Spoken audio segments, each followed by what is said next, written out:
صفيي كتشي حيي كري أخطب كيتشك بو لقوركاني جولكا حيي كري أخطب لقوركاني جولكي بنو نظير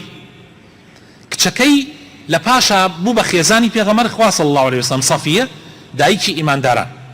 صفية خوي ايجريتو عليه كاتي بيغمري خوا صلى الله عليه وسلم هاد بو مدينة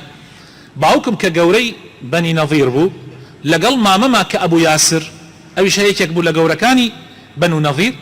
ولقل كومالك لعلماء جولك تشون بو لاي بيغمري خوا صلى الله عليه وسلم عليه سرتاي روجو والرويشتن حتى درنغانيك كقرانا وأمن دمان دوبون طاقتي النمع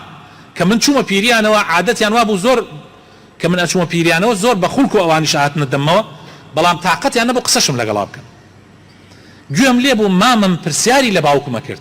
وتي تو الرأي تشي برامبر با أم زلامة وتي أما أويوا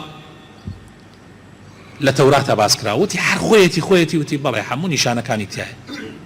أي وتي موقفي إيما وكو جولك يعني موقف من تشي برامبر با أم زلام وتي دجايتي كردن تحسر إسقان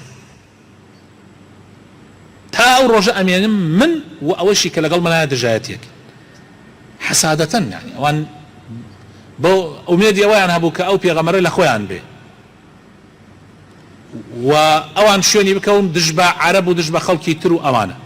بلام كأوان لأوان نبو يكسر أوان بريالي دجايتي كردني بيغمري إخوان دا صلى الله عليه وسلم